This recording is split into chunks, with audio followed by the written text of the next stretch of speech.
Hey everybody, it's Nathan Selove with another edition of Autism Actually Speaking. Today I want to talk about a topic that is the source of a lot of discomfort for a lot of people with disabilities.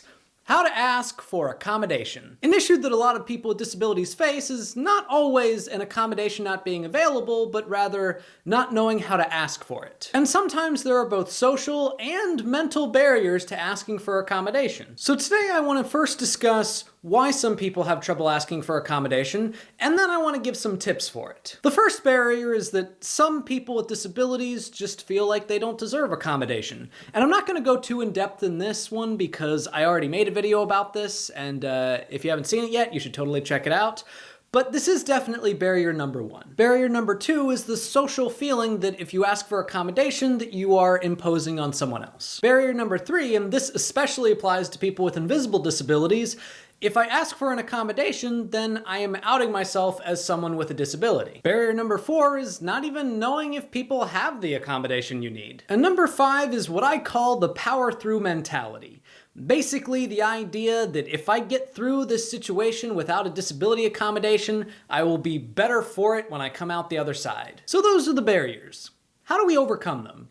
Well, a number of different ways that depend on the situation. For example, say you're out in public with someone who you're very close to, and you're comfortable sharing aspects of your disability with them. You might have conversations with them prior to going out in public in which you explain what types of accommodations you might need based on what situations might occur. For example, a lot of my friends know that if we're in public in a very loud and crowded place, that a lot of my sensory issues might start acting up, and I might need them to help me get out of there. But what if it's a stranger, or someone that you don't know very well, or a business that you're not entirely comfortable sharing major personal aspects of your disability with them? Well, a lot of people might feel more comfortable discussing the symptoms of the disability and what you need to help with those symptoms rather than the disability itself.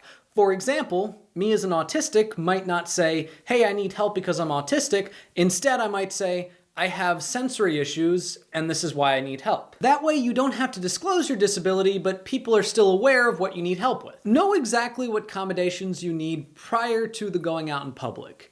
Also, create a script so that you know exactly what to ask for and how to ask for it prior to being in a situation where you have to ask for it. But as I said, one of the major issues that often happens is the mental block of feeling like you don't deserve accommodation.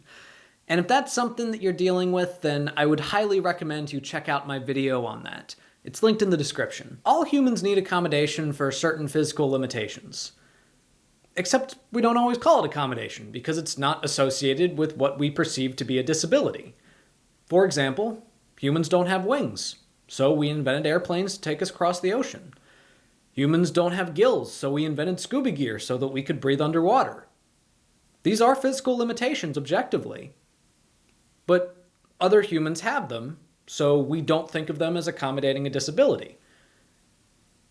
Everybody needs accommodation. It's not something that we should be ashamed of. Well, that's today's video. Thank you all for watching. If you liked this episode, please give it a like, a share, and if you haven't already, subscribe to my channel. Check out some of my other stuff. And if you want to support the channel in other ways, support me on Patreon. In the meantime, if you have any questions or topics you'd like addressed, please leave them in the comments below or message me on my Facebook, also linked below. And remember, if you run a YouTube channel, a podcast, and you teach 6 classes between 2 campuses, you might be autistic.